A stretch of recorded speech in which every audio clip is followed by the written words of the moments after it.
All right, I'm Pat. Hey, I'm Jeffrey. And yes, I played The Witcher all day today. Yeah. I hit that. I don't know. I think it happened like halfway through last night's session where I started losing time in the game. Right. Yeah, so it took a little while because before it was like, God, I really hate the swamp. Yeah. I'm like, God, I hate the swamp. It's weird. Yeah, it's interesting you say that because in hindsight you think about it, it's like this is the worst possible place to start this game. It totally is. Yeah, Yeah. it's not like Red Dead where you go to Mexico, you go to the shit place in the middle of the game. Mm-hmm. Yeah. So they did that in Red Dead 3 too, or 2. So, but yeah, this one you kind of start in this place where it's like everything's bad, all these people are gonna die. So, Yeah. yeah, so I can't imagine being a kid growing up in this neighborhood. Even Geralt doesn't like it there. No, nobody he just likes it bitches there. about it all day long. Yeah. It's like it stinks. The swamps. Yeah. Even he's grousing about it the whole fucking time. So, I'm not gonna fight you. Like, who's gonna jump in and say like, "Hey, I the grew up swamps there, are man. awesome." Yeah. Yeah. So, I'm talking about my home turf, man. Yeah. So My daddy was a swamp my person. dad man. It was a sweet. yeah. My dad held slop. My uncle held slop. I held slop. My kids will hold slop. I'll have you know that my grandfather heated his house with peat. Right. Yeah. So, but anyway, they're like halfway through the session last night is when I started losing time, and it was just like, "What's over here? I don't remember what's over here. Let's go Right, check this right. out." It's like, "Oh yeah, I remember this old lady here. So she wants me to fix her statue. Okay, I can do that." So, and then I was like, "Oh no, this old man's a card cheat. Don't play him." Got it. And then I got by a few other things. It was like I forgot about that, or I didn't see that before. Oh yeah, So yeah. So anyway, so I finally crossed over the bridge and I'm stomping around in Novigrad now. So Okay, yeah, yeah, yeah. because I was like, "Fuck this place, I'm out." It's weird. It's a weird design choice. I mean, I guess it works because something about it. I don't know if you started there and then had to go into the swamps. I don't know if that would be. I don't know if it would get you to continue to keep going, or it was like enough of a change of scenery, like to feel novel. On the Right? flip side, Yeah. I don't know. Yeah. It's sort of a weird thing. I don't know. Interesting design choice. Obviously, they made $1 bazillion off of it, so they're smarter than I am. But yeah, it's there's just something where you have to fight through it. You're like, all right, well, this is fun and all, but this is. I hate being here. I don't want to. Yeah. This place is grody. Yeah, So yeah. yeah, So I don't know though, man. But yeah. And I finally got like back into the combat system enough now where it's like, okay, I can do this. right. So yeah. It's like this thing's like 7 levels ahead of you. It's like that's okay. So I think I can take it. Yeah, Yeah. yeah, So let me just watch him a little bit. Maybe I'll die once, but I'll get the hang of it. right, Yeah. right. So let me go read the book.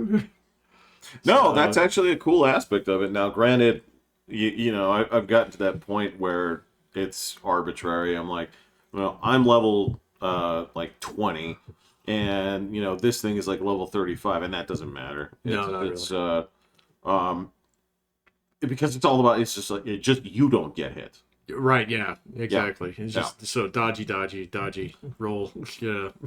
Yeah, and then there are a couple of things where it's use this thing, and then you know that, and then there's a couple other things where yes, you're supposed to do that, but just give yourself the little shield thing, take the extra hit, and just like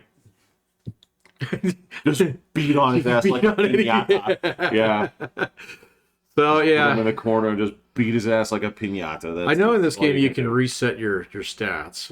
So They say that. I don't know if there's ever met the guy that there's he's in Novigrad if I recall. There's a potion. It's like $5,000 or something Yeah. like that. Yeah.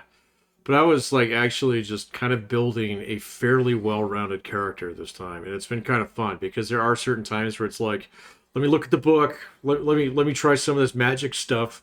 You know, do I have something? Do you have some shit that I can drink? So, wipe some schmutz on my sword. So let me go, like finesse this. And then every now and then it's just, yeah, you just, it's like, can I just batch it really hard? That's yeah. So I mean, I know for me, like the whole build is entirely glass cannon, and I'm like, all right, well, that makes sense to me. So just don't get hit. Right. But you can wail on anything and burn it down in a hit or two. I'm like, all right, no, that's fine. And there are some things that you can do to make that happen. So I've done some more stuff with the magic in this run. Last time I was all swords and I didn't do much, like very basic stuff. I got the fucking firefly that goes around you that, prevents you from getting hit thing. the little firefly. Whatever that, if you watch it, it goes around you. Oh, when you okay, cast it, okay. yeah. Quen, right? Yeah. But then I didn't mess with any of the others, and this time I'm like, a human flamethrower. It's great. Oh yeah. Yeah, that was so much fun. That's my So I didn't magic use it du that jour. much last time. That and I like to do the thing where you put guys to sleep on their feet. So that one's fun. Well, that one also lets you. That actually opens up a ton of different. I did not do it last choices time, in the game, and so yeah. I've noticed that there are some very different parts of the game now because of that. So yeah, and I did. I looked back at like the playthrough that I was doing on this one, and yeah, you were right about the Baron's wife and the beating heart in the tree. Oh yeah. Yeah, you were right about that. Oh, okay, So okay. yeah, you were. Last time I played it, he hanged himself. So before I even got there, and they Wow. had turned her into a swamp hag. So I didn't even have a chance to save her. So I had to kill her. Yeah, Jesus. and he hung himself. So yeah.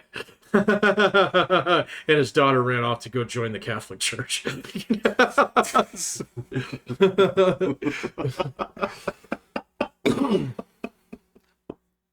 Yeah, there's a little bit of like, look, it's not subtle. No.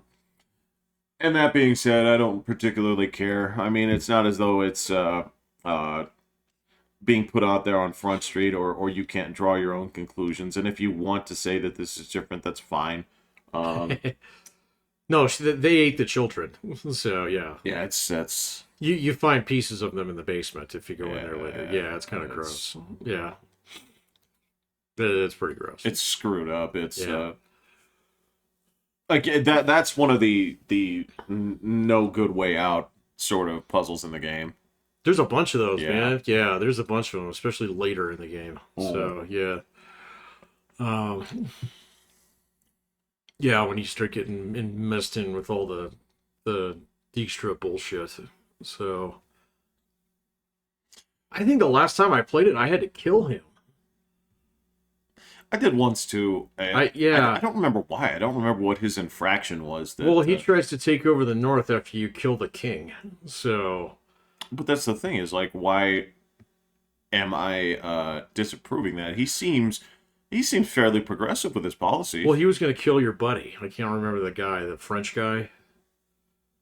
The French guy. He's like, well, he's not actually French, but The guy with the French name? yeah. What's his name? Roche? Roche, yeah. He was going to kill him. He ain't French at all. It's just Right. I just his thought he voice was. is as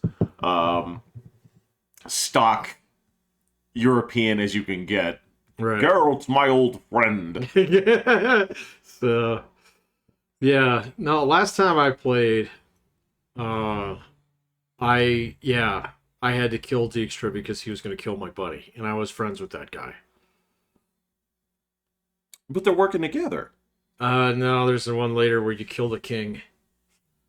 The dragon lady does. And yeah, Dijkstra corners you guys with a bunch of dudes. With like 5 guys. Well, So it's not like you're not it's serious about it's this. That, it's Yeah. that cognitive dissonance of Right. of within the boundaries of this game. It's like, oh, you got no chance now. I'm like, really? Really?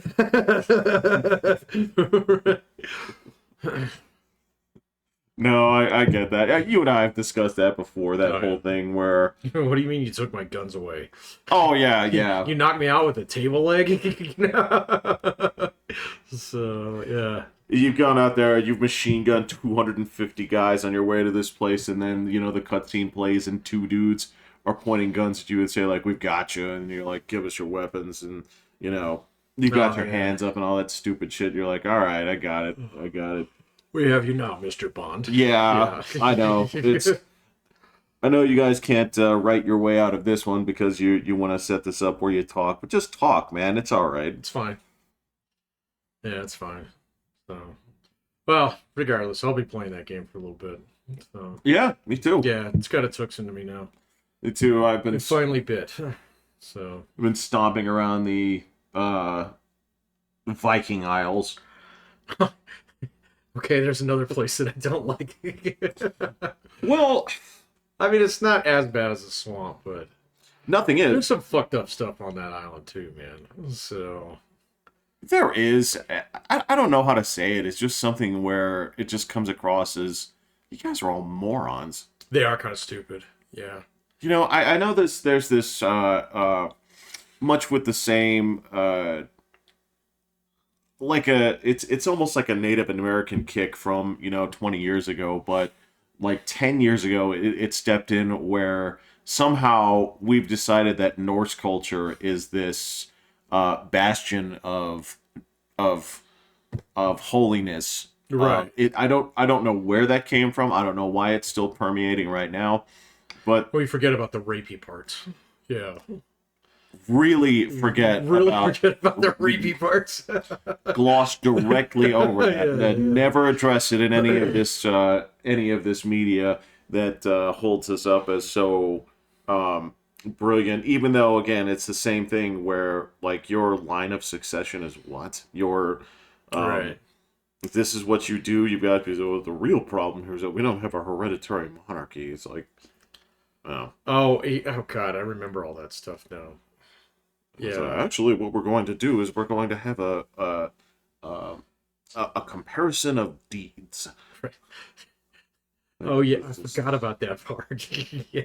And again, I get it. I understand, but there's You have to do a foot race, don't you? I just did the foot race. Oh man, I'm I like, this remember is that. stupid. And again, I don't mind it in terms of it does. It's at least something that gets you to keep playing while you're pressing X to skip dialogue. It is. Skip. Now, also on that, it's also unfair because, like, I do read really quickly. It's fine. I got the subtitles on. Now, I'm, this age, so I have the subtitles big, but I can still read them quickly. Thank you for the accessibility options to make those bigger because I need it.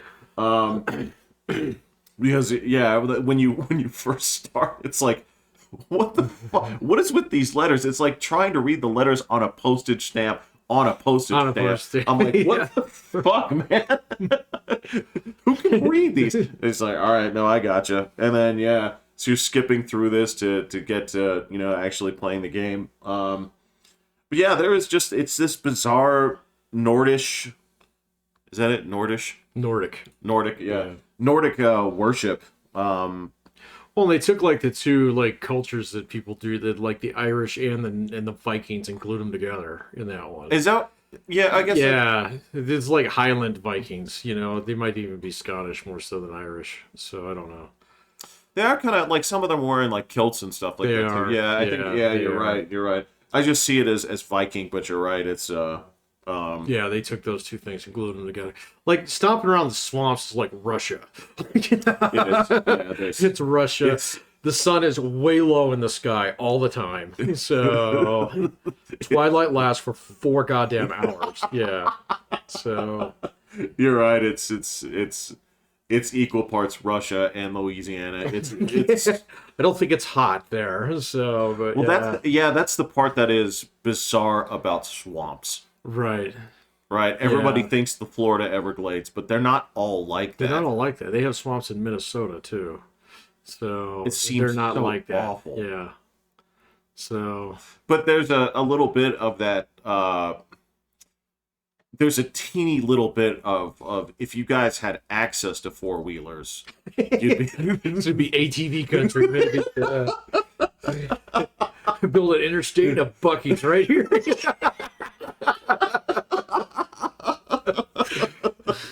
I'm gonna take the 5 into Houston later on. You know?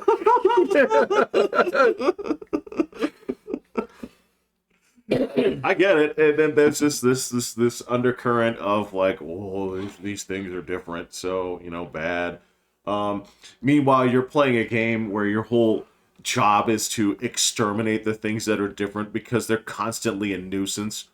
I played that a little different this time too, so I am much more hard bargained when it comes to monster hunting. So.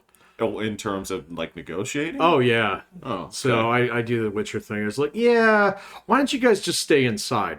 So, if you want me to go kill that thing, let's talk. So, and then you do the little negotiate thing, which is kind of dumb because you always just split the difference. So, and you get a couple extra bucks out of them. So. Is that what you do? Mm-hmm. And then sometimes they give you a little lip afterwards. It's like, oh, I hope that's enough. It's like, yeah, I'm glad it doesn't eat your children anymore.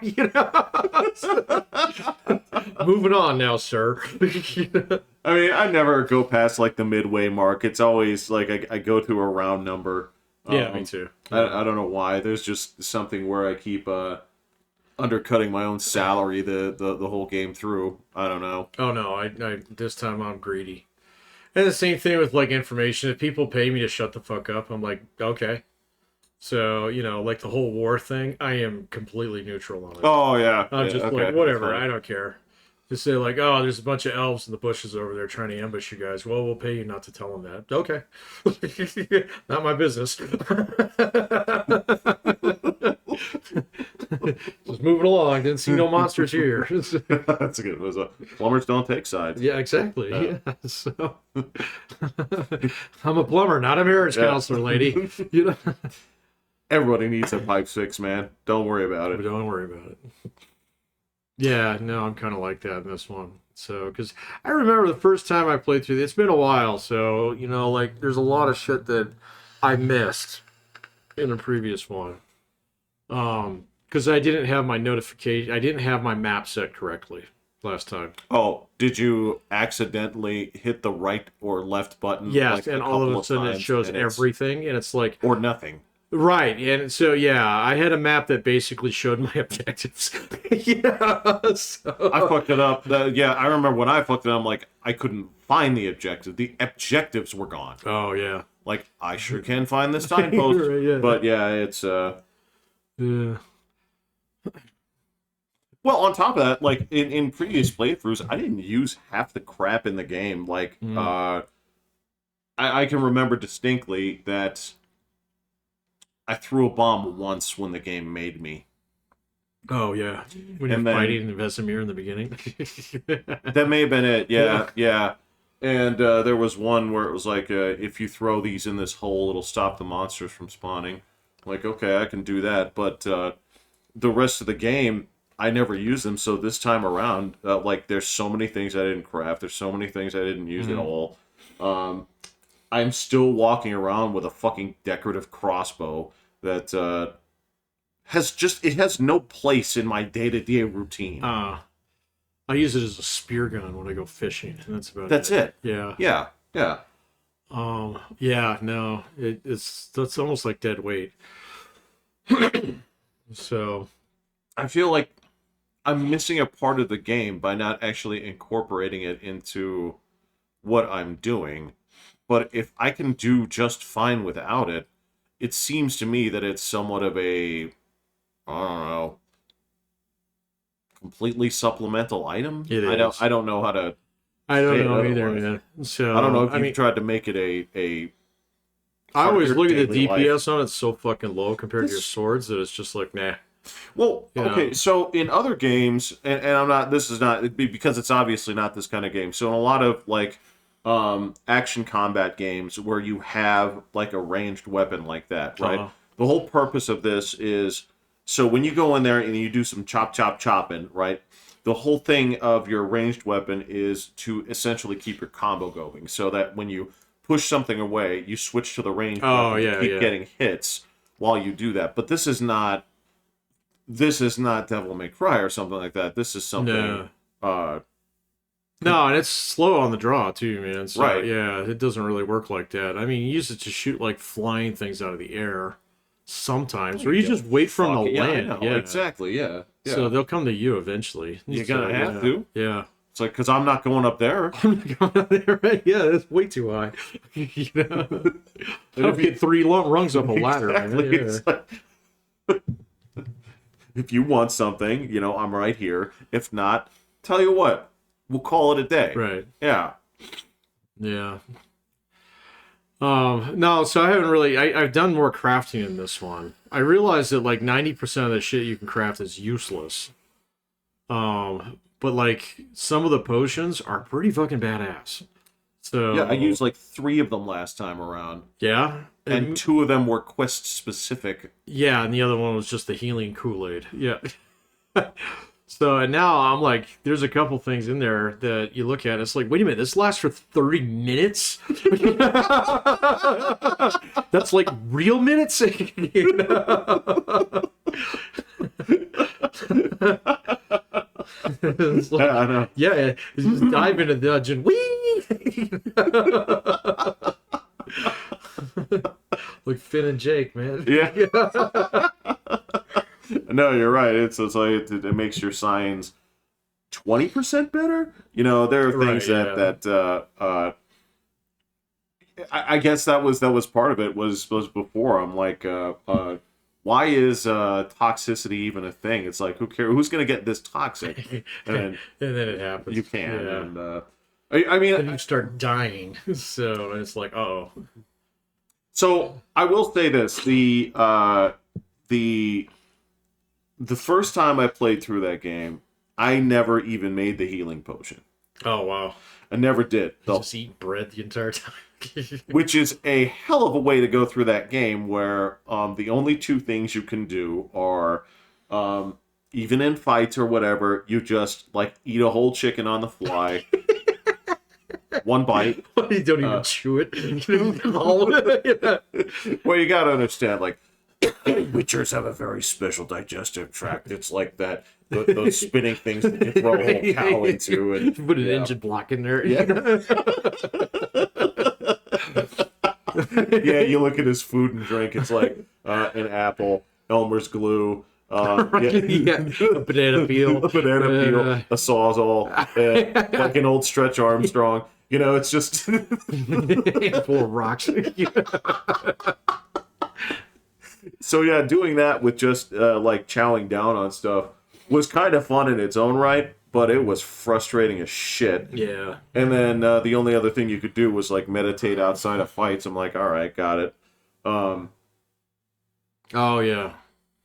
Yeah, I do that now just to replenish my potion things. So. And yeah, you don't get your health back when you play on the hardest level. No, you don't. So. Yeah. Yeah. No. Oh, I'm not playing on Death March. That's the hardest one. I'm playing on the one right below. That's like Hurt Me Plenty. So, Too young to die. Yeah. Too young to die. Yeah. Don't hurt me, Daddy.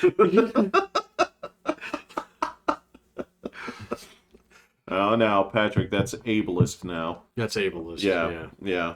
Kotaku says so. Oh, the Kotaku. Yeah. Yes, we listen to them. We do. Oh. Yeah, I was doom scrolling yesterday. I didn't see anything from the Kotaku.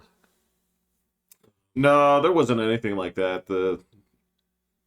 As a matter of fact, it seems like actually maybe it's because I've been busy. It's been an uneventful few days in terms of it has been Doom.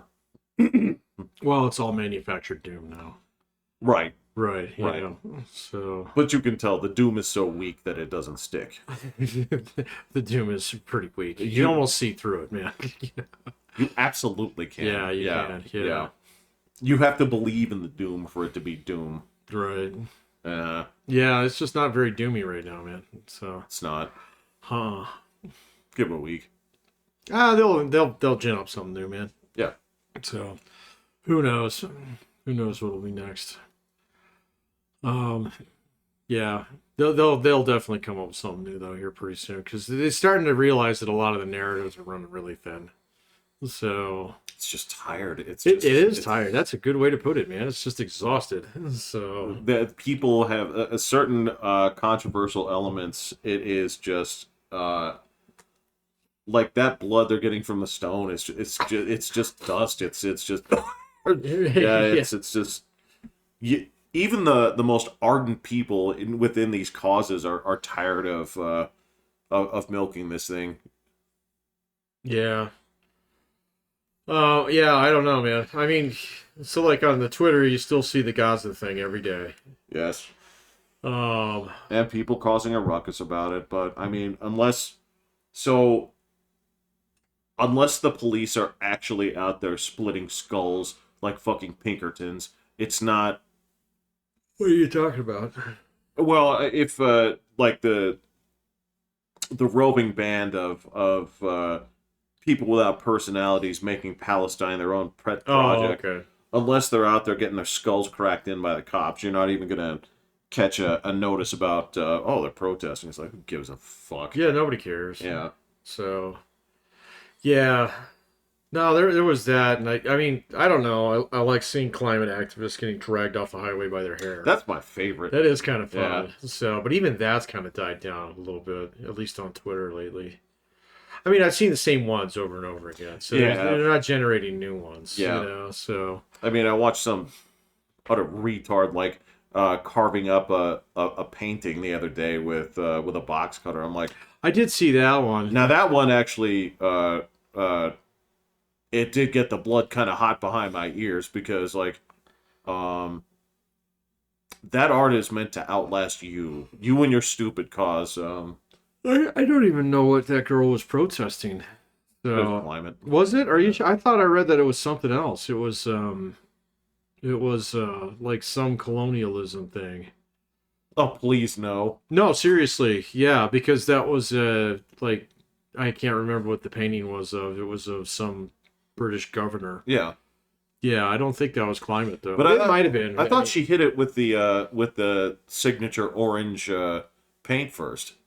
I don't know. I didn't realize they had color. Yeah, that seems to be the modus operandi of those guys. But who knows? No. My fault. Maybe those two utterly worthless movements actually intersected each other at one point. I would imagine that. Oh, they definitely have. What are you talking Yeah, about? I was gonna say, I'd they imagine definitely the Venn diagram with dorks is.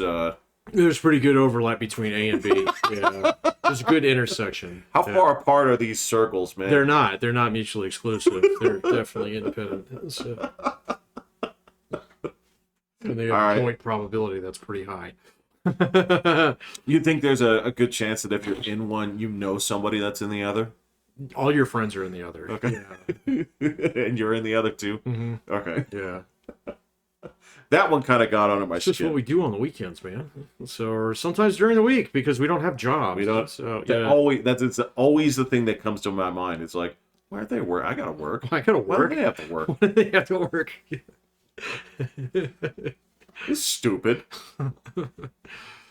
Yeah. But that said, man, it just cements my long-standing belief that activism is not a replacement for personality, and No. a lot of people are trying to make it that way. It doesn't. It's make not you an going to work, interesting though, person. over the It long doesn't- run. No, I mean, every generation's had its activists, Correct. So, I mean, it's just that these are particularly noticeable thanks to Twitter and Right. friends. And then the other thing is that it's probably not like that there's more events going around, but more people see them. that's correct. Yeah, so than the way that it used to be. So, but like there's another piece of it where it's just like a lot of dudes in general just getting burned out on it. So, the you're not going to tear down the entire system. I mean, the term late stage capitalism now is basically like I mean, I don't know. It's kind of one of these things where it's like, oh, that's kind of quaint, So compared to where it used to be. Well, that's another term that I want on the ban list. The late stage capitalism, Yes. colonialism, a reckoning. Hmm. So yeah, no, there's definitely a few of them out there. So I would also add stochastic terrorism, but stochastic terrorism. I'm surprised that most people even fucking know what stochastic means, man. they don't. No, they don't, They Jeff. don't. They don't. They Yeah, don't. it just sounds That cool. is their way of saying that I So don't like you. right. You are a stochastic terrorist. That's not what that net got it. You know? Never has. Never No, has. it's utterly stupid. But yeah, that's something else that belongs on the ban list. I don't think I've heard that one too much, but that one has been around a little bit more recently than some of the others. It's unfortunate, but Yeah. yeah, it's like I said, man, it's been kind of like a slow news cycle. Again, I don't mind it one bit. Ah. This also goes. Maybe it's just that time of year because you're like, all right, football's done. Ooh, You yeah. know, March Madness is coming up, but you know but it's that. not here. Yeah, but Yeah, it's not here. Yeah. but That's there's not the event that it used to be either. So March Madness. yeah, I don't. Yeah, I mean, maybe it still is among certain crowds, but like, I just noticed that like the fervor for getting a bracket together is just not what it was like 5 years ago. I can give you that. I suppose in this regard, what I can say is, as television doesn't really have that much sway with what people do, Mm-hmm. it probably doesn't have that same pool. I would argue that the people that are into March Madness are just as, if not more, into it than before. Oh, I'm But sure they're the same. Yeah. but it just seems like it has less of a ability to draw in the quote unquote normie. Yeah, no, it's not. It's not the normie sport that it used to be. Yeah. So, I mean, football's the normie sport now. So, Yes, it is. yeah, very much Yes. so. And I think it's been surrendered that way. And I have to make choices, Patrick. I have to decide Oh if. man, I'm back in baseball, man. So we're coming up out of spring training here next 2 weeks. Well, you know what? Baseball, to its credit, baseball is something that, yes, it is. It's already hit that niche status where, um, yes, it's still America's pastime. Yes, there's still like big bucks in it and legacy teams and all that other stuff. It's not. But that's the thing is nobody saw like Kirk Douglas's homer. Nobody saw George Brett like screaming from the dugout from like Pine Tar anymore. It's not Right, right, none of right. these huge events anymore. So if you're into what would be seen as a niche thing, right? You're there already. You're there for the Yeah, yeah, right. Where football is, it is still expected to be in the you watched the game. It's like, well, of course I did. right. Yeah, exactly. Oh no, I had to work. You know, Yeah. this like, yeah. What were you doing yesterday? I was just watching Discovery Channel. So Right. you don't Right. do that. Short Yeah, circuit was on. short circuit. Oh my god. Uh, uh, yeah, there's just. I don't think there's any competing with football on that one anymore. nope. And No, that's the decision I have to make is that I know this is just it's not the niche sport, it's the everybody sport. it is. And I have to accept it's going to be more and more everybody's sport, Yeah. which means if there's an edge on it, they want to find a way to sand it off. Yeah, of course. Yeah. Well, I actually read an argument not too long ago. This was before we were talking about the NFL a couple weeks ago. Or no, it was after. It was just last week or the week before. And actually, like the teams moving around and actually becoming a little bit more geographically diverse and less concentrated has actually made NFL that much more of a popular sport. So, What do you mean? So, well, like starting with the expansions. So Yeah. back in like the early '90s. When was the expansion? It was about that. So you're talking about the Jacksonville Jaguars Jacksonville Jaguars. Oh yeah, and the and Carolina Panthers? yeah, and so bringing football into SEC territory. So yeah, and then kind of diversing away from having multiple teams in a single city. Where Florida has like 5 teams. Correct. Yeah. Yeah. And stuff like that actually means that the NFL's been able to expand because each franchise has gotten to the point in time where it has to carve out its own thing. Which is, ironically, this is why these guys were pointing to the fact that San Diego moved up to LA. So, yeah, because they can still, people drive from San Diego up to LA, no problem. So, but not LA to San Diego. Correct. Yeah, correct. So, and so, yeah, by spreading the teams around a little bit more and then reconfiguring some of the divisions and stuff like that, so that it actually became much more of a sport that was designed to reach everybody rather than one that was just designed to cater to certain large markets like baseball does. So, right. Yeah. Right. Yeah, you got a point there. That's excellent. Yeah, and they were pointing out the fact that, like your home team baseball team, it's like you can go to 3 or 4 or 5 or 10 games a year. Okay? Right. And it's just like you catch the ones you can catch. But if you get tickets to your football team, that's a once a year event. And so you're going to drive a little bit to go there. Right. Yeah. So if that's what it takes. Well, I guess I would put that to you here is if you go to one game a year of a football team, right? You have literally seen 1/17 of their season. Right, yeah. Right? Whereas, let me break it down for you. With a 165 game season, Yeah. how many games do you have to see to go to 1/17 of your baseball team's games? At least 10. Yeah, about 10. Yeah. Well, that would be 10%. Well, actually, that would be far less than 10%. Oh, no, you're right, yeah. So 10% would be, 16 games, 17 games. 17. So, yeah, to get to to 17, you have to go to about 24, 25 games. That's what I'm saying. That's a lot. Yeah, that's a lot. So, unless you live right next to the stadium. Right, yeah, exactly. Yeah. And people would look at you like, you went to 25 games? Yeah, 25. What the fuck? They sell like 25 game packages. Do they? Yeah. Oh, I've never A lot of seen teams that. do. Yeah. A lot of teams do. They'll sell like 25. They'll sell packages for a lot of things. Let alone doing the season tickets. Right. Oh, right. Yeah. That's something totally different. But yeah, and anybody that went to 25 baseball games, you're a super fan. Yeah, no kidding. On the flip side, it's like you went to I wonder how much one a season football ticket game. actually costs the Rockies. So I have no idea. I looked up. It wouldn't take that much for it to actually pay itself back. So if you're going to go to like 25, 30 games. To you? Yeah. I don't know. I don't know either. Yeah. I don't know. I looked up what the costs. Now, this was a long time ago. This is I was thinking about treating my brother to season tickets to the Nuggets. Oh, good lord. Like 15 years ago. Yeah, how much were they? About $16,000. Jesus Christ, no. These were courtside, though. Oh, okay. Yes, these were courtside. Courtside. Yes. $16,000 season tickets.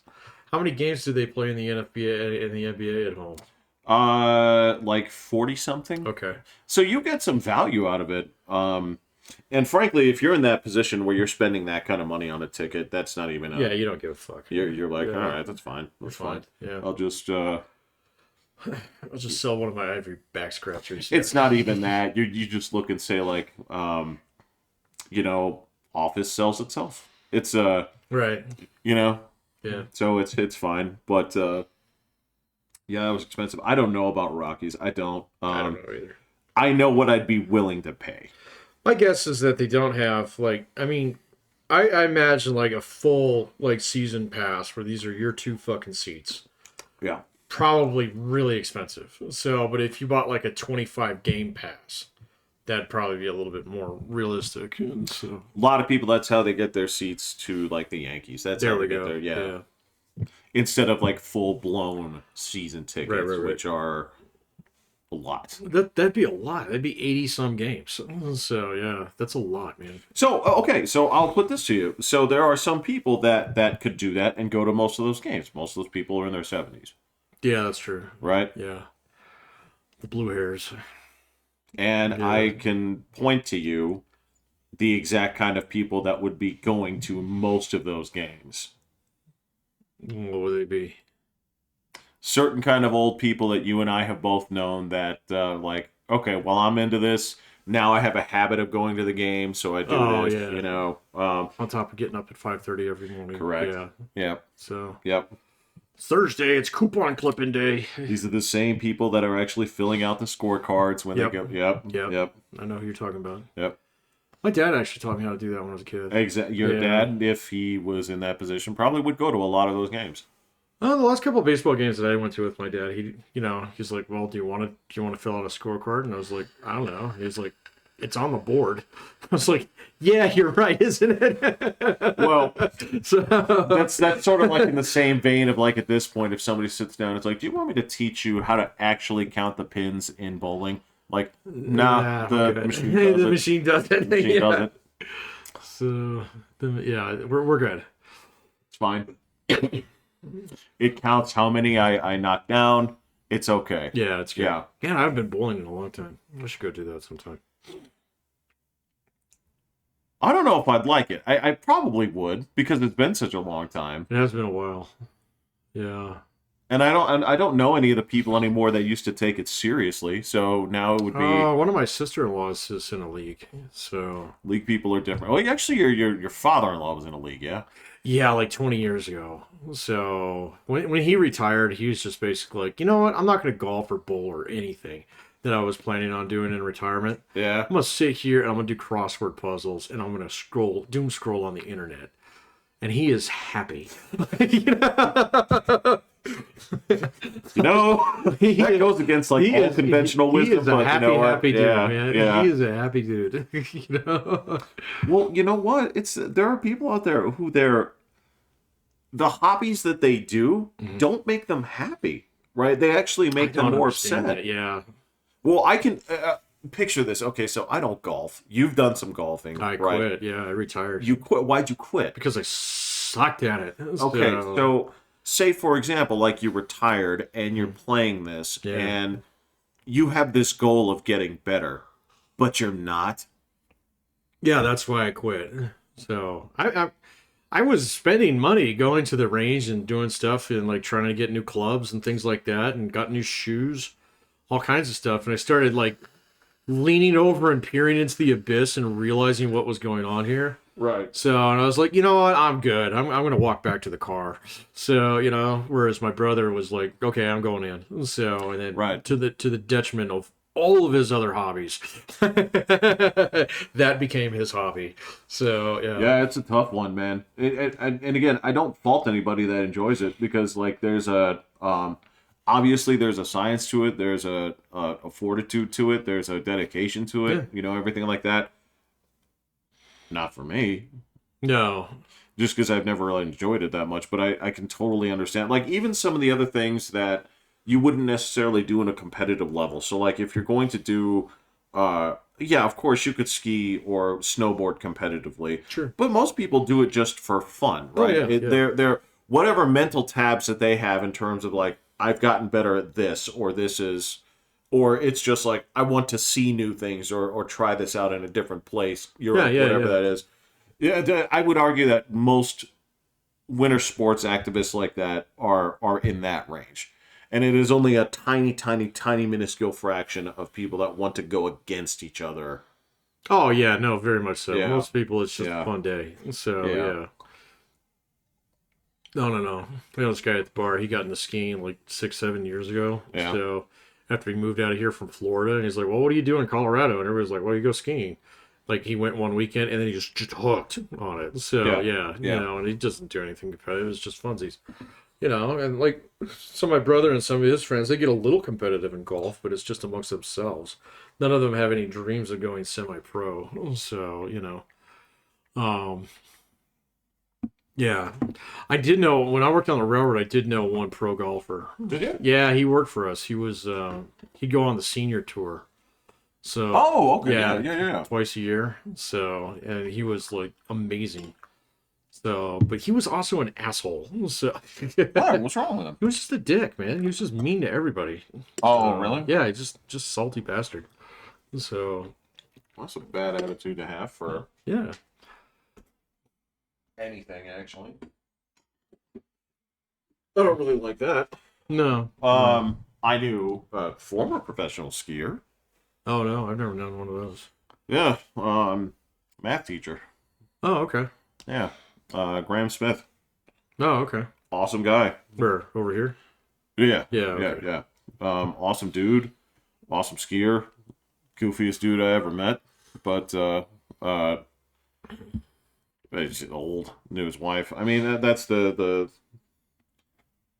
it takes all kinds, man. There's people that are professional about things and they're really professional, and then there's people that are like, it's just something you do. Yeah, it's just something you do. Like, I like doing it. Yeah.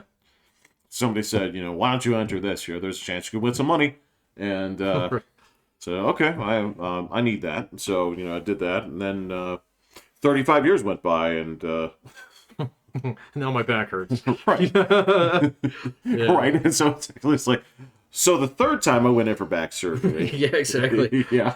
So I have to replace my fourth vertebrae with a hockey puck. Now, when they say herniated disc, Right.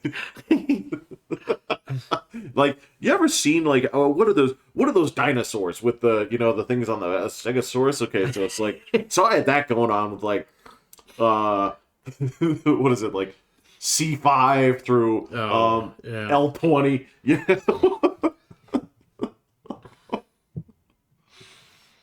Yeah. No, I've never known any professional athletes. So, except for that golfer guy, I didn't really know him that well. So, he was mean to me whenever I sort of showed up at his place. So, I don't get it. I don't know, man. That was kind of a culture thing with that company. There were some people who just, you were tough if you were mean to everybody. So, it was weird. So, it just wasn't good. I guess there's I mean, you've pointed this out to me in the past year that some managerial types are very effective by being that person, and some are not. Yeah. Um, yeah, if you're trying to push Marines up a hill, sure. Right. So, if you're in an insurance sales office, I would argue that's never appropriate. So, So unless your insurance sales office, like I would put up with that if we were moving volumes or dollars that was so high, right, that I needed that constant kick in the ass to keep moving $1 million worth of stuff. But even then, it's like I could understand it. I'm not saying I would do it, but I yeah. could understand it. Yeah, if I were a helicopter in there at that point in time, I'd be like, why are you pushing people so hard if you're doing this much business? Just hire a couple more people. It's a great Yeah. question. So, Yeah, it's like I've run into situations like this. Like, well, the answer here is obvious. You just like being a dick. So, yeah. And since you own the place and your name's on the door, yeah, you can do that. Right, So, right, no, that doesn't mean I don't know what your wife hits you with when you get home at night. correct. So, so you feel the need to come out here and kick the kids around all day. Uh-huh. So, but this is not a healthy work relationship. So, and your good people are not going to put up with that. So, because they'll say, yeah, I worked for mean old man Johnson. So they'll go get a job across the street where the guy actually gives them weekends off, So Yeah, it's kind of wacky, but I mean, it exists. it does. Don't get me wrong, but It most places, you're right, is Small business is the last bastion of tyranny in the United States. as you've said, and I think that you're absolutely right. That's You'll find less tyranny in all of the government put together than you will find in just maybe one sector of immigrant run restaurants on the West Coast. yes. So, So as long as you have less than 10 employees, yeah, you are free to be a tyrant, right? I think it's less than 50. 50. So it might depend on the state. So I don't know. And most of those, like, I get stories from my students all the time, like, oh, my family runs a restaurant. I was like, oh, okay. So how many people officially work there? And the answer is two. Right. So yeah, Right. it's like my mom and my Sometimes dad, one. and my Yeah. mom does the books. So, Mhm. kind of thing. And I was Yeah. like, yeah, but all your brothers and sisters and cousins, yeah, they all work there. Sometimes my Uncle Jimmy, kind of thing, when he's not drunk. Yeah, there's that. And then if you ask the next question, it's like, so obviously not officially, but Right. what's the age of the youngest person that works at your restaurant? It's Oh, like, right. well, I mean, we don't pay her a salary. It's like, yes, go on. Yeah, I but know. in terms of doing work, it's like, well, My 6-year-old sister So, owns yeah, a yeah. tortilla press. Yeah. So it's like, so Sadie turned 7 last year, Right. and she'd been working there for 4 years. She runs a mean dish pit. Well, dude, you go into those places and you see some little kid folding up napkins and Oh, yeah, forks, rolling napkins. Yeah. and stuff like that. Bringing Occasionally ice. Yeah. bringing ice, sometimes wiping down tables, that kind of stuff. Just because they need to be somewhere, Yeah. And I guess, okay, so there's a part of me that says, you know what, there's that component where you can tell that this person is not being yelled at in some language. Sure. You're like, you know what, you guys are actually kind of having fun, because a lot of kids love helping out. Oh, yeah, mom and dad absolutely. too, don't get Yeah. me wrong. I remember I knew a couple of kids in school that had that going on, Mm-hmm. and it was, sometimes they would talk about it like it was a chore, but most of the time they're like, no, it's fun. Yeah. They're like, well, it's fun. It's at the end of the night, we eat these big sandwiches, and Yeah, no, as kids, it's fine, man. I mean, I get to see the back end of that where you have, like, mom and dad are in their 60s or 70s now. And, daughter unit A has been working in the it's business. 35 Is like, 28. at the crossroads of And absolutely positively does not want to have shit to do with this business anymore because, basically, like all the money that I make goes right back to my parents right. who just yell at me if I don't make enough, And it's like, yeah, that's not a good retirement plan. It's just like, yes, that's why I'm getting my MBA. Good for you. Right. The only thing that you can do is theoretically pass on that curse to offspring of your own. Right, yeah. Oh, yeah, no. So, but I do see that where there's a lot of families, and particularly once you come from overseas, like second generation Yes. out or something like that, that's their retirement plan. So, yeah, and it's just like, come on, man, so it's like, do you like working 90 hours a week and still getting yelled at by your parents, or do you want to be your own human? Yeah. So I do see that from time to time. But then again, like I've known people, like I've had students over the years who took over family businesses, and it's just the same.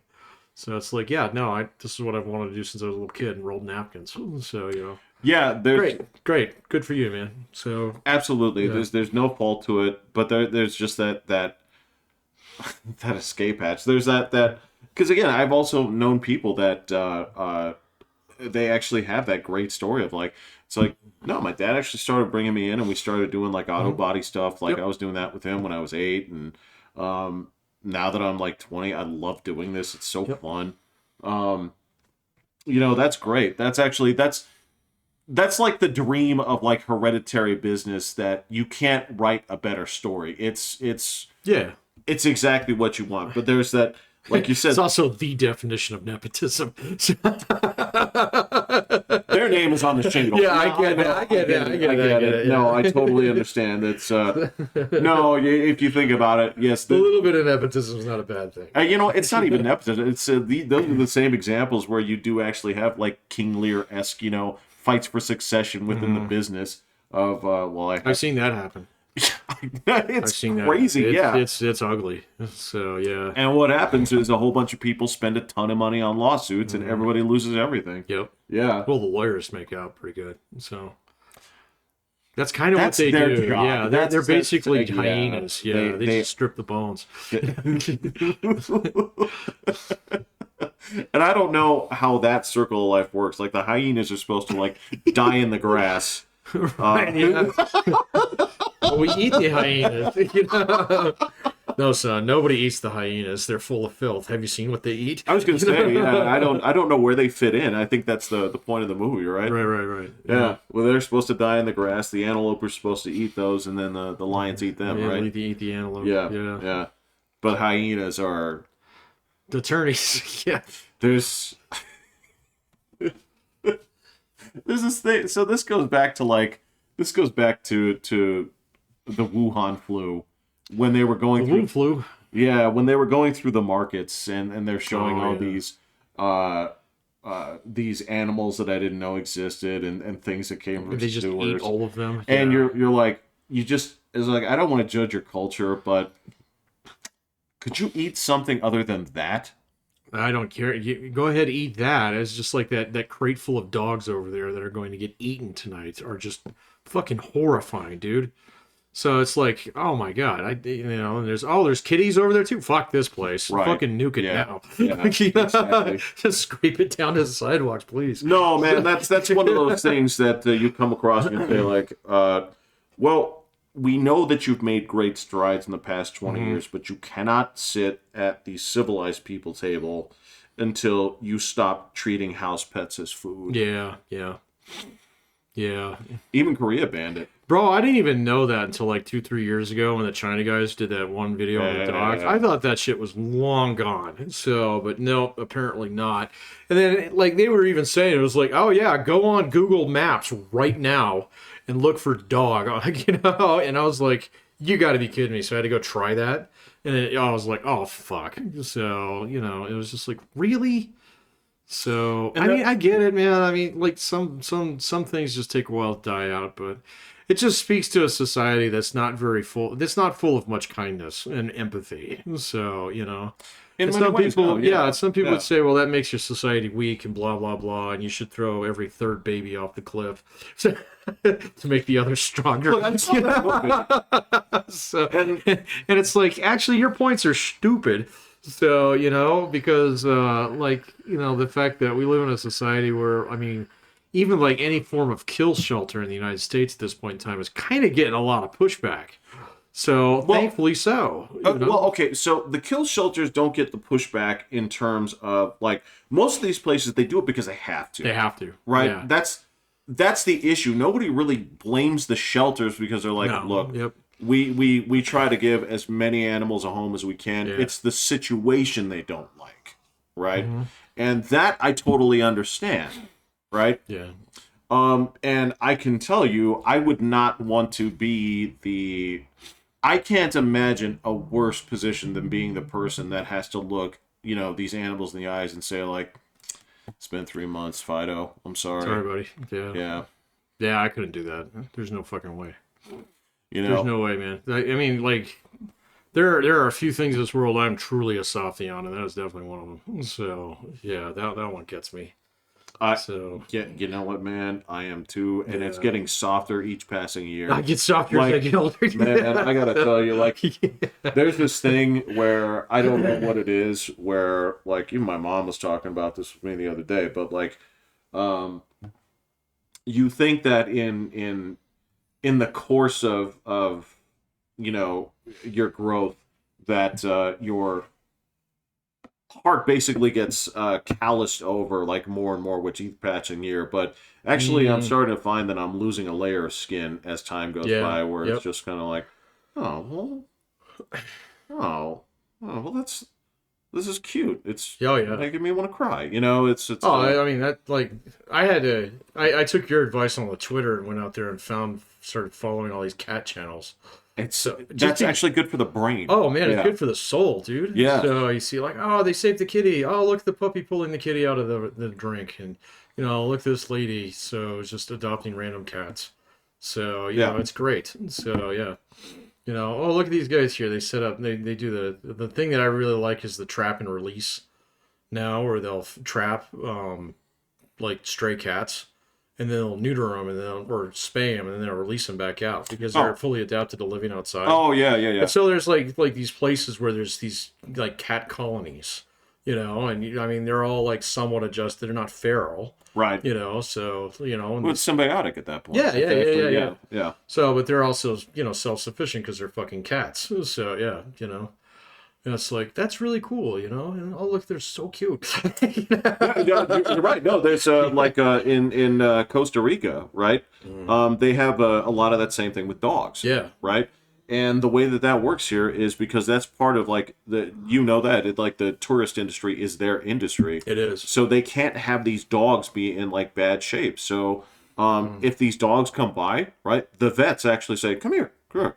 They check them out, they give them their shots, and they Off they go. See, off that's they go, great. right? Yeah. And that's part of the appeal. Is just you have these roaming packs of like friendly dogs, Friendly dogs, yeah. and you just think about They're this, not covered in scabies. dude. It's just not even covered in scabies. It's just like think about like the novelty of living in a society where boy, I'm in a bad mood. I'm just gonna go outside, and the dogs are gonna come see I'm gonna go me. touch grass and puppies will come to me. Exactly, right? Now, This granted, is utopia, actually. you understand that that doesn't work except in a tourist setting, right? Right. That's the only way that that works. Yeah. So there's no version of this where you can say like, well, can we revitalize downtown Detroit by making it a dog friendly area? It's like, Right. nah, because people eat those, right? That's Yeah. don't wander meat in front of these people because they will capture it and eat it. As a matter of fact, that was one of the funnier things that I saw was, God, where was it? Where they said they decided to model their prison system after Norway. Here. In the United States? Yes. You can't do that. Why? It Why? doesn't work, man. I mean, Why not? yeah. What like- would be the expected results? Well, I don't know. Like, but in Norwegian prison system, well, first of all, your crime rate is very different. That's correct, yes. So you're not going to put near as many people through the system. That is also So- correct, yes. And then on top of that, I mean, just like the way that the U.S. penal system kind of works, you know, and the whole idea of being institutionalized, Yes.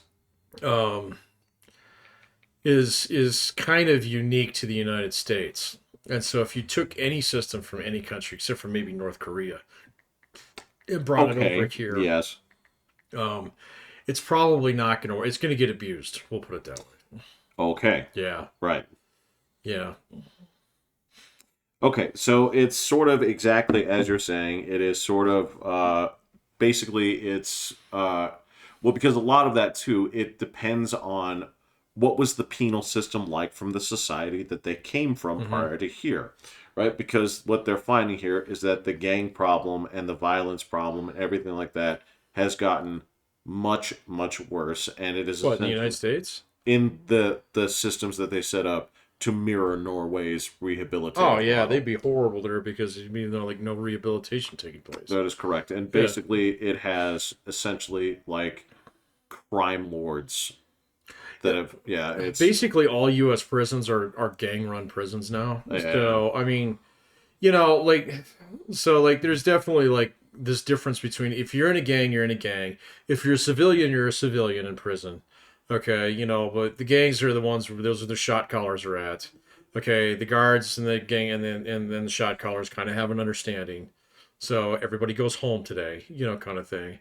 But that's just how the U.S. prison system works because, you know, you've got a patchwork of 50 different, like, basically constitutional monarchies that each one of them has their own different idea on how they're going to treat crime because, you know, that's dictated in the Constitution that, you know, like, criminal statute is left to the discretion of the states. And so... with the exception of you can't do these things. yeah, there's certain things you can't do. So, you know, but everybody kind of agrees to those, too. So...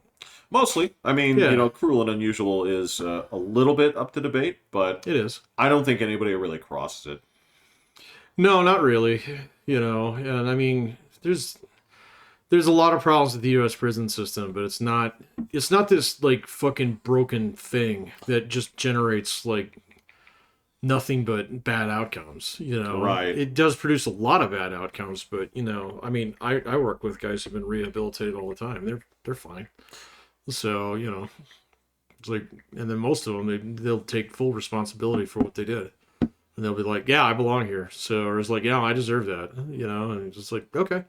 It's like, you got a job now? Yeah. You got a car? Yeah. You got a family too. Nice. Yeah, good. So, Good. Yeah, you flip around and say, actually, now that you say that, that puts you in a better position than like 65% of all Americans, which is, you're doing fine, buddy. Oh yeah. Yeah. Most people in this country doing pretty good. So Generally speaking, yes. I mean, there is there's a constant bellyache that also goes along with fucking laptop glass, man. Oh my god. I saw a Business Insider article. They said that fucking got me like nuclear hot. You? Yeah, about this. How'd they get you? It was this lady who was complaining about like moving to Evergreen, Colorado from Denver from New York City.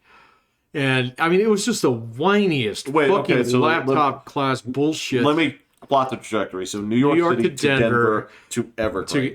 Lived in Denver for a couple of years. And Evergreen is a it's like 35 minutes like southwest of Denver. It's kind of like your first kind of like mountain area that you can get. Yeah. But it's so goddamn close to Denver. She was complaining that the nearest Target was 25 minutes away.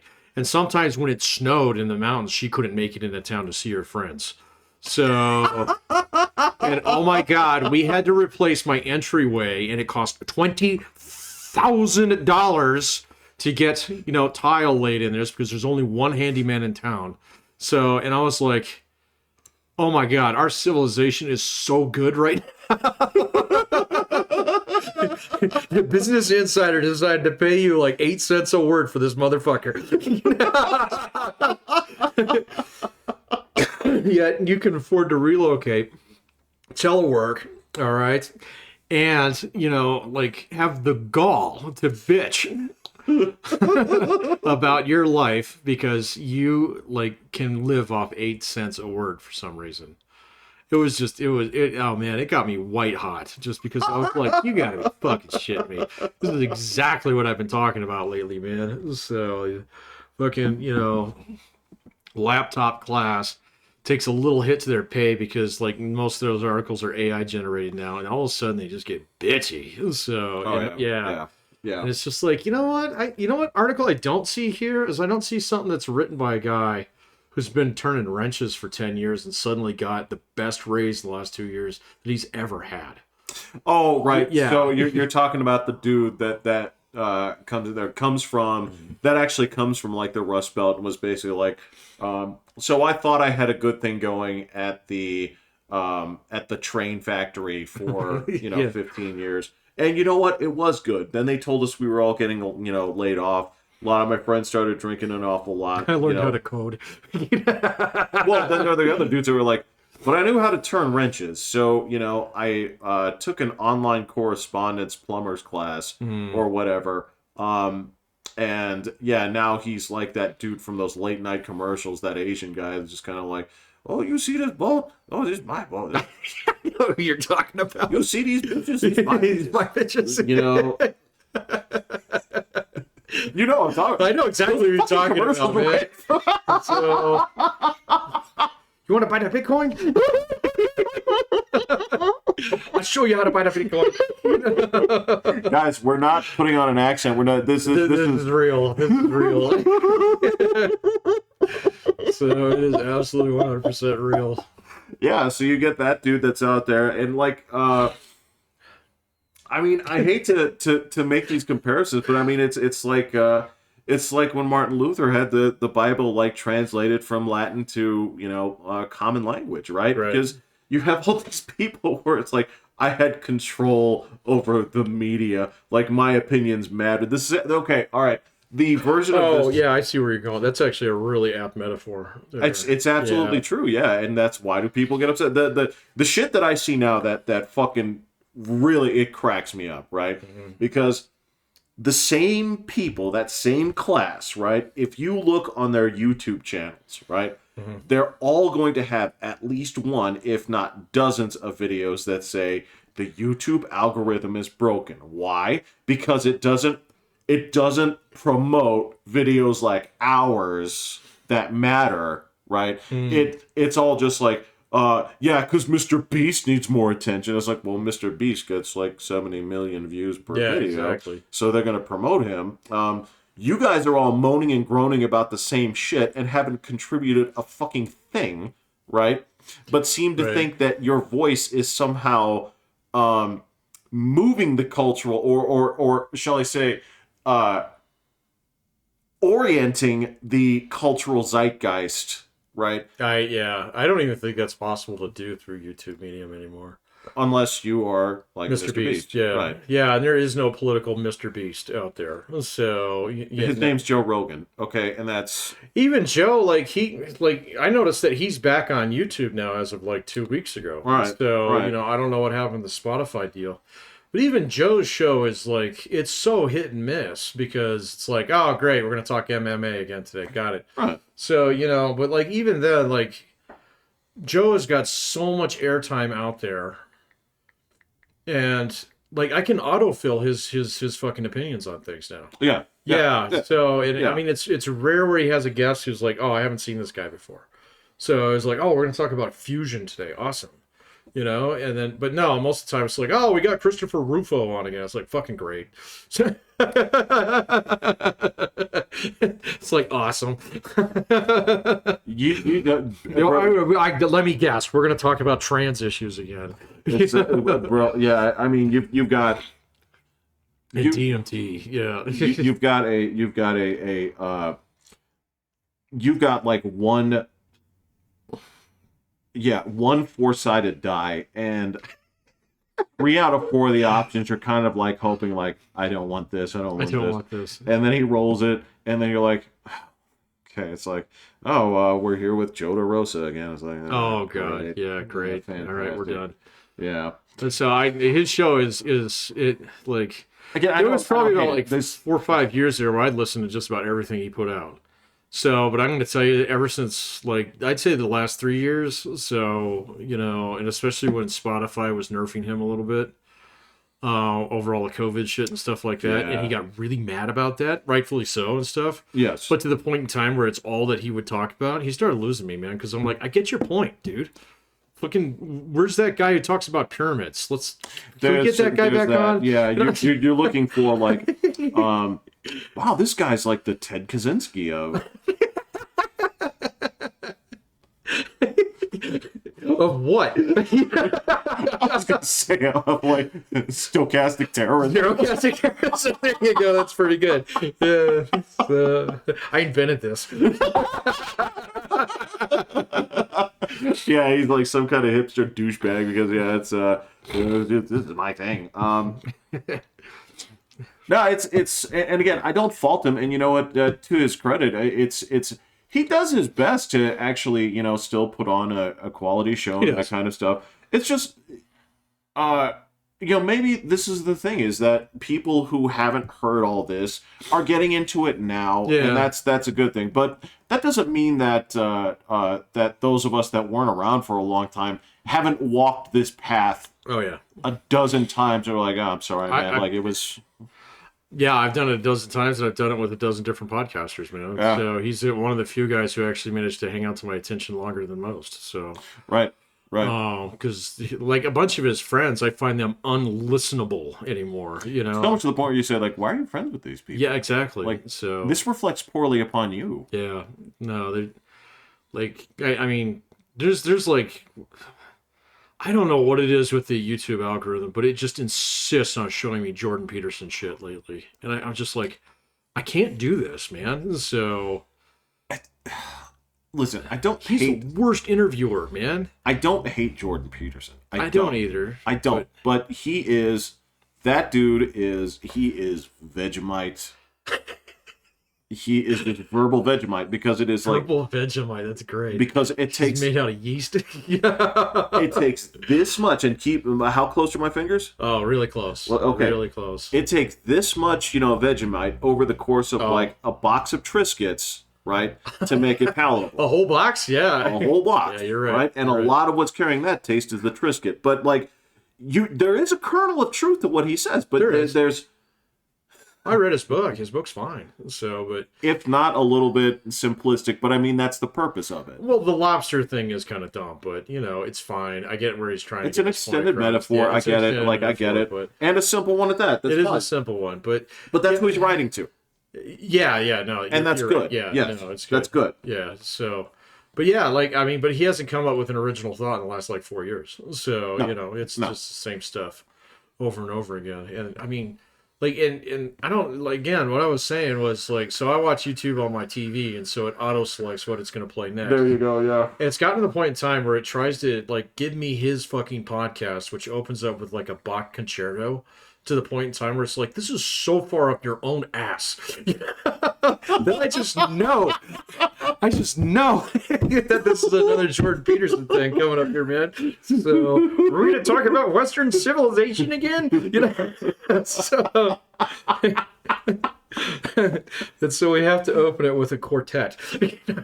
Look, man, it's the same. It is the exact same feeling that I would get when I would hear that introduction music to like Fresh Air from NPR. It's the same thing where, like, yeah. I know what you're doing. I know that you think you are far classier and far more sophisticated than anyone that's listening. You feel like.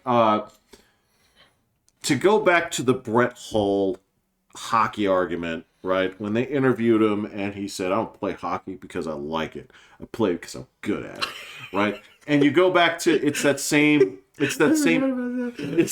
shit where you go back to that same, like, well, why are you putting on the show? It's like, it's not because I like it. It's because it's important. Oh, dude, NPR has been like that for 10 years. You know? So I used to be a diehard listener of always. I loved it. This American Life, which is one of the greatest shows on there, until it started getting. You know what fucked that thing up was Ferguson. So they did a whole show on Ferguson. Yeah, I know. Yeah, right. And then all of a sudden it was a different goddamn show yes. after that. And I was like, well, wait a minute, this show's not fun anymore. So it's like, it's a radio show, but I can see your finger wagging at me. So, and it's wagging you, and the other one is definitely on the scale because you're, yeah. Oh, and they did all these things. Like there was one where they talking about the whole education system in Ferguson, and this was when I was like actually studying this shit like professionally. So, and they were so off base on so many of the things that they were talking about. Oh, the hair stands up in the back of your lip. What? It was like, wait a minute. I was like, that's not what that guy said. So yeah. You guys didn't even read the abstract. You're just repeating what somebody said. Somebody told you. Yeah. You didn't even check to see if your friend was right. Yeah.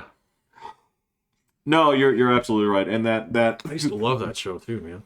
So. There was a lot of NPR stuff that I used to listen to. It was actually vocal fry. I forgot about that. It was the worst. It's so I don't know. I don't know if it was a crossover or just the right time in my life where I turned to NPR when to me it seemed like Kilo had completely converted over to butt rock. It was butt rock for and like there's just like, this is what passes for rock music, huh? It's like, is there anything else I can listen to? Right. And then I'd switch over to Magic 98.9 and I'd see that all J-Lo. Well, you're like, this is some real low IQ music here. Oh yeah. Well, like, I'm sorry, I'm not picking on it's. You listen to it and you're like, all right, look, I get it. This is all for people who just like a 4/4 dance beat, because there is nothing to this music. There's nothing substantive to this music. Then you would hop over to Classic Rock 98.1 and say, this is the same shit I've been lilistening to for the past 30 years. Well, that's where the stuff on Kilo migrated over there. And you were like, wait a minute. STP, this is STP's on Classic Rock. Oh fuck no, it's like I was there. I remember that. I have no problem with it, but it's still sort of fresh in my system. And then so you start looking down the dial for anything that's interesting, and so it kind of pushed me into there. And well, I mean, I still listen to talk radio mostly when I drive, but it's like consumer radio now. So like I listen to the one guy who basically people call it and complain about businesses to him. It's great.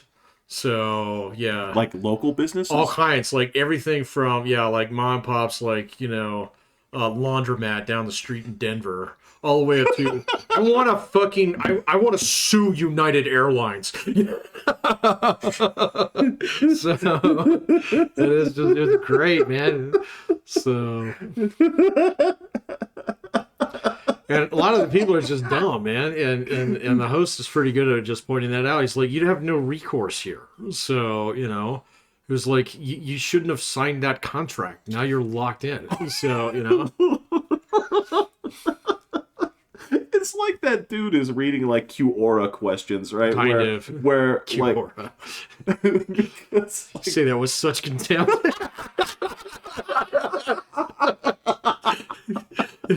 I always have. I don't know. It's just how I do things. Like, because when you see the shit that people, it's basically their version of "Am I the asshole?" When people are kind of they're writing these constant questions about like these local businesses, and they're like, so you know, so I've always had a habit of like whenever my glass is empty, you know, I shake the glass at the waitress, and everybody tells me that's rude now.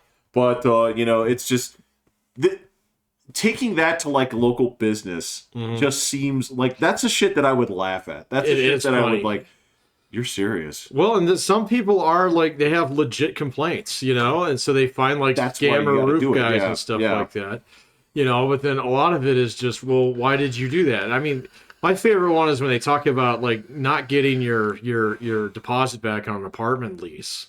Oh, so because there's sometimes where it's like, no, actually, you should get that back. So, you know, and that guy's trying to jack you out of that because, you know, he's a bad landlord or whatever. So, but then there's sometimes it's like, you had how many cats? You know, so, you know. Okay, so I think my favorite one that I ever heard about that was there's a guy who's talking about, so I got evicted, right? Mm-hmm. He's like, it's like, oh, well, why? He's like, well, you know, so I sent him a certified check, but they said they couldn't, you know, find it. Even though, you know, they said they cashed it, you know, I sent it to this. And I'm like, oh, maybe you got a point. But then he goes and talks to the people down there. And they say, like, all right, so why did you make this decision? And so like, well, you know, you've been here 18 months. You've been late 5 times. What I think happened is... and you please tell me. Okay, I don't have to tell you why. You can come up with whatever reasons. Like, I think the problem is that I had 2 parking spaces, you know, or whatever, right? Yeah. And if they were to walk it back, then they'd have to admit they did something wrong. But then you get to the point said, you were late how many times? Yeah, but I always paid the fee. It's like, you paying the fee is not the point. It's not the point. Yeah, you're a bad tenant, dude. So yeah, they don't need to re-up you on your lease. So I know you've heard that. I know you've seen that same shit. I have. Yeah, they talk about it. Like it's that, or like car repairs are a big one.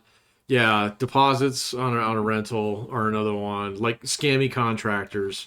So these are kind of like legit ones that come up from time to time. But then, you know, the bullshit ones are things like what you're talking about, where it's like, so I got in a car wreck and Frank Azar wouldn't take my case. So I decided to, you know, try and do it myself. And now they say that I owe them $5,000 for lawyer fees.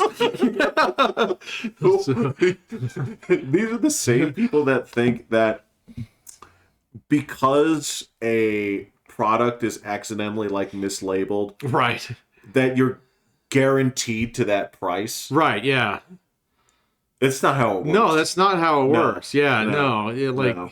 I saw someone doing that on the TikTok the other day, where they would go around and they would actually put like fucking fake price tags on things and try and get it through. And they were doing it. There's one guy in Walmart. He's like, it's on a barcode, dumbass.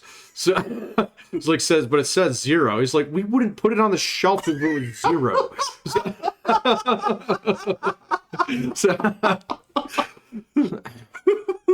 Actually, that's interesting. Speaking of TikTok, so that was one thing that's been going on the last couple of days. Yeah, Congress is getting close to moving and shutting down that motherfucker. So, I mean, I'm not as afraid of TikTok as I was before. So, you know, I hear all these doomsday scenarios about like, oh, they can shut down all the phones in the United States in an afternoon if they decide to invade Taiwan. It's like, that's fine.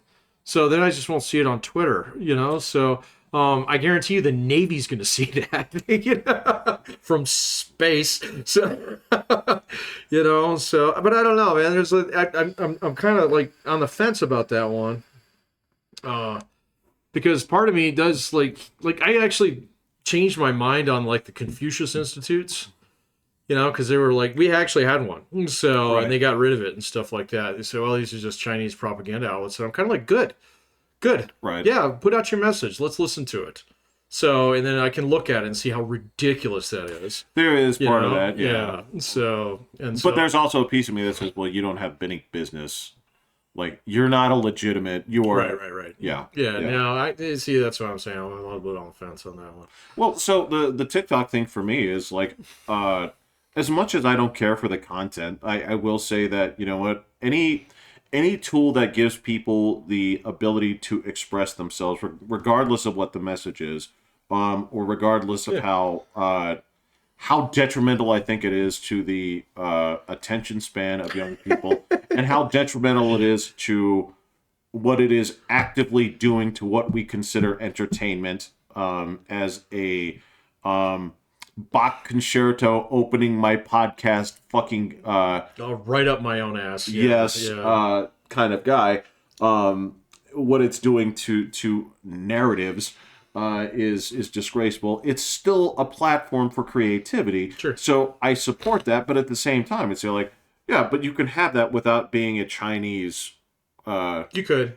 So basically, whatever, I'm sure some dude right now he's got his thumb on the button that says they might do it. And if they do it, then I have American TikTok ready to go with the press of a button onto the Play and App Store. Yeah. And it will suck up all of those users. Well, my understanding Totally is that fine. TikTok itself actually is an American company. The problem is that it's owned by ByteDance, so which is not. So, Right. Yeah.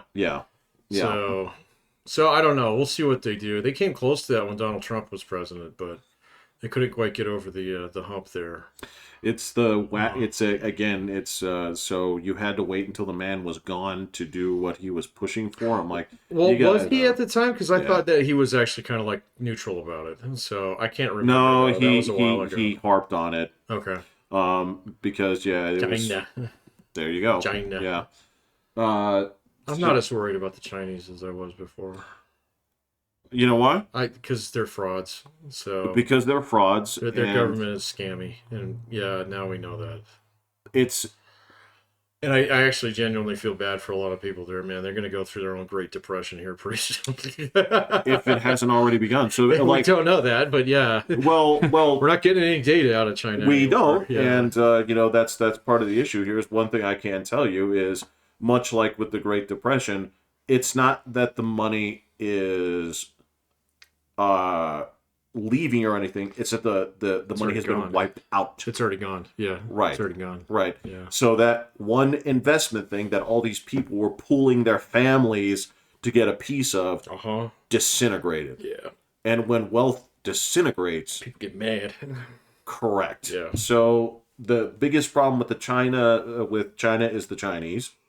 So I don't worry about them as much. They got their own problems, unless it causes them to do something stupid. See, I've heard that argument a lot. I'm not convinced that they're going to do that now. So I don't think they'd have support for it. I don't think they'd have support for. I don't think they'd really care about the support. But the thing is that like that is a humongous gamble, one that's got very good odds that you'll get your ass wiped, off the face of the ocean within the first 20 minutes of that. If you achieve victory, it would be so costly. It would be horrifyingly bloody, and quite honestly, I don't think very many Chinese parents are keen to send their only male child off to, die on the beaches of Taiwan. So, yeah, I don't like.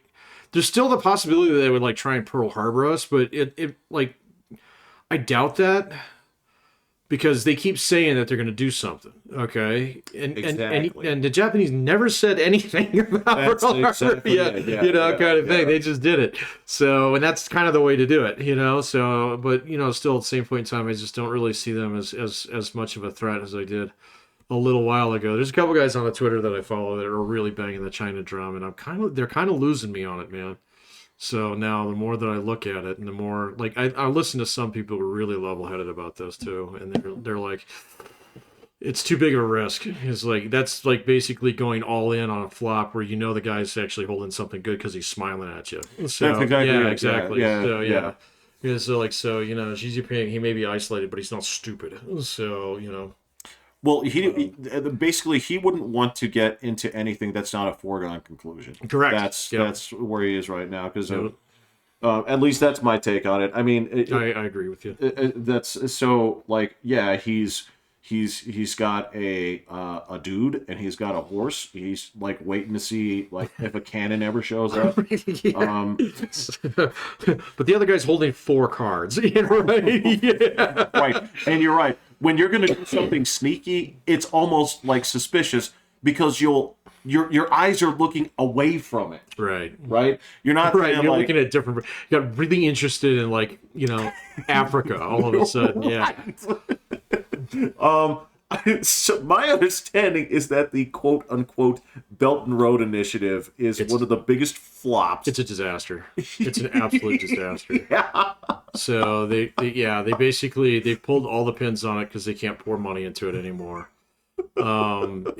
See, the thing that I didn't realize about the whole Belt and Road thing until I don't even think it was the China guys, but they echoed this a little bit later. Was it actually doesn't have anything to do with like trying to exert foreign influence over foreign countries. It's just basically a way for high CCP officials to get their money out of the country. So I think that they were hoping that this was essentially like investing in penny stocks, where like we could get a huge return if just some of these. yeah, there was definitely a piece of that, but it was also like, okay, how do we get money out of the country and into a local currency that we can convert into euros? Yeah, no, that was a big chunk of it too. So, and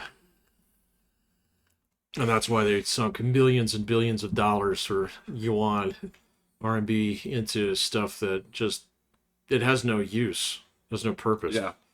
So, but Yeah. and the funny thing was like most of them they didn't even use like local workers. They just bring in dudes from China. So that is bizarre, man. Oh, dude, I saw this thing and I don't know if this is true. So we'll have to see if this is something the next couple of days that comes up on Twitter. What? That like all these Indians are getting baited into Russia by winning free vacations. So did you see this shit? And then you know what the Russians are doing with them, right? Give me your passport. Yeah. I hope that's not true, man. I hope that's actually Ukrainian bullshit. So, but it kind of it's got a little twinge of like, yeah, I can see that. It's just on the cusp of being right. It's just on the cusp of being like free Raiders tickets for to run a child support. I forgot about that. That's a true story, folks. Why do I have to pick them up at the police station? It's just enough truth to it to make it feasible. But we'll have to see. Far-fetched enough to say, like, come on, man. Like, you can't out-scam scammers. What the fuck? Yeah, well, yeah. That's true, but I don't know, man. We'll have to see. I think yeah. I mean there was just enough truth in that to kind of like all right, I'm gonna bookmark this to watch for the next few days. Fair enough, man. Fair enough. I mean, I did see videos of Ukrainians dragging up people who were paying to get out. Oh yeah. And like throwing them out of trucks. Yeah. And it's like, no, get in the army. And I don't know. Look, that region sucks. I think that one. I think you called it like a week ago, 2 ago. It's going to go out with a whimper. So it is. Yeah. It's getting to the point in time. So the Russians did a big, like, kind of big offensive last week. They did. They pushed pretty far, but as soon as they hit something that was defensible, they lost hundreds of more tanks. And now you have to defend it. And then and you won't. And you can't because it's like yeah. And like I was seeing, there's all this. I do keep up with the military stuff quite a bit, but the Russians, they ceased production on several of their top ticket items. So it's back to AK-47s and RPGs. and T-72 tanks because we still have the factory that makes those. So yeah, so I did see that the Czechs were gonna put up like another like 900,000 shells for Ukraine. Yeah, so the guys are just rotating out their armories now, man. The South Koreans have been sending tons of shit to do that because they can make tons of them. So, and they're like, yeah, we'll sell you all the ones that are about to expire. And gonna use them in the next 3 months, right? Yeah. You know what though? If you go through them all, That's fine. We'll have more. Yeah. Yeah. I'll have more. Yeah. Yeah. Yeah, it is. That is. We're not used to seeing things peter out like this because we're from here, right? I mean, I would argue that you could say that the Iraq situation is something you could say petered out. Kind of, but we kind of want it too. That's the thing. It's nobody likes to admit that, but we kind of won. Well, it's a question. When you say, like, okay, so then what was the objective, right? Because then you turn around and say, like, all right, well, we've more or less pacified this place, right? Iraq's its own self-standing state now. So that's, okay, mission accomplished in that sense. And it's not run by, a guy who literally tortured people to death. That's correct. So that's good. Yeah. But we never sit out there with the mission to say, like, all right, so this is New Mexico, and this right. is this is Revon.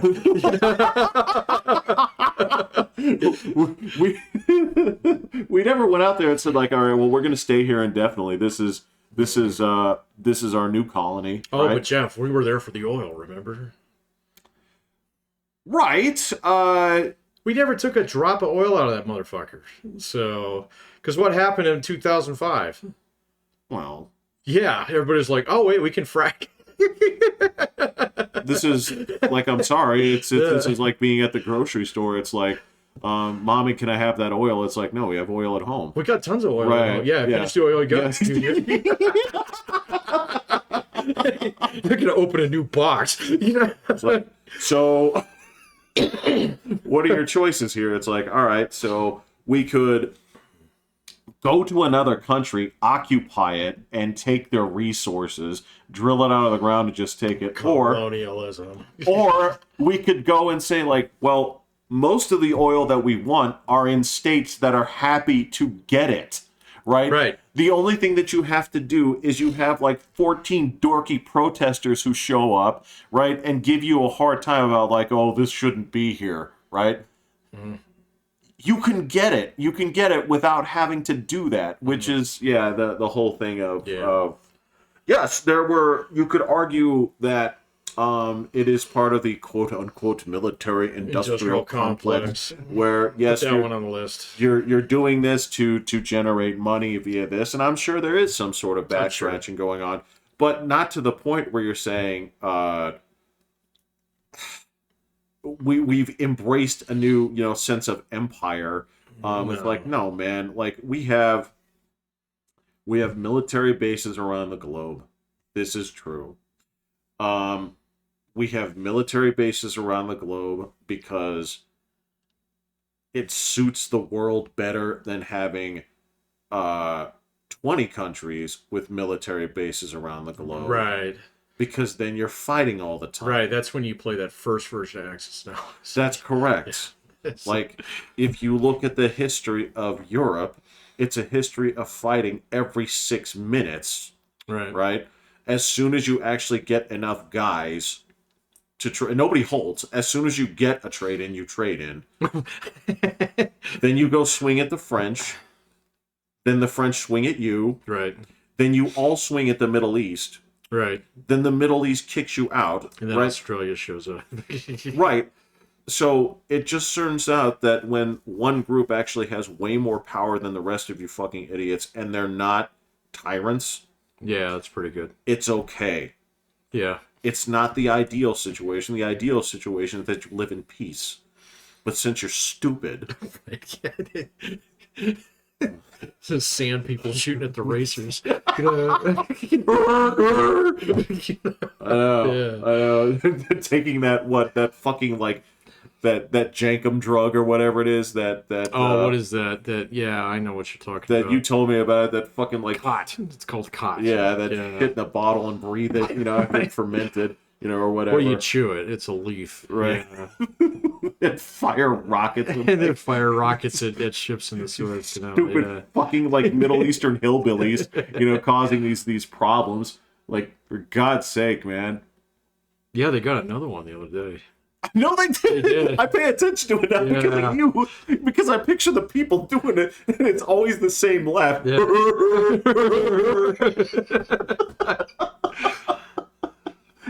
Check this one out, Ma. I told you about the internet cable there too, right? Yeah. So funny. You just gotta go out there with a drag line and pull up that, and they'd like cut off China's internet.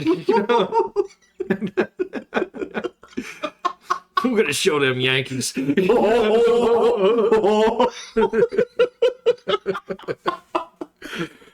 2024. I know, man. It's so fucking funny. It's so funny. So. Oh my god. Like, I'm so sick of people like complaining about America. It's like, this is the best country by like 45 country miles. Right. Like, on our worst day, they are not like beating the crap out of you in the street because you have an opinion. They're not being like, this trucker convoy is something that is a threat to our democracy. Right. We're gonna freeze your bank accounts and shit. I'm like, yeah, we don't have farmers dumping manure on the Capitol building. Yeah. So. Yeah, it's just, it's so nuts, man. So. we have problems. We do. They're all not like that. Not like that, man. Like, you all have seen like small influxes of immigrants. It's like, well, okay, so we've been a country since the 1700s. We've dealt with this in waves Since the 1700s. And you guys get like 45 people crossing the border, and because you're so small, it actually changed the demographics by a full percentage point because they crossed your border. Well, that's because all the other Italians are 80 years old. So, yeah. You look at these legacy places, you're like, y'all are fucked. Like, and you say like, I know when the Enlightenment happened. Right. I know when the Renaissance happened. Yeah. You guys had such a head start. Right. Yeah, you guys are way far ahead. Like, so how did we get to the moon before you? Yeah. Right? I can go to Da Vinci's drawings, and he's kind of like, I make it a lunar lander, Right, yeah. And I know. It's got a spider.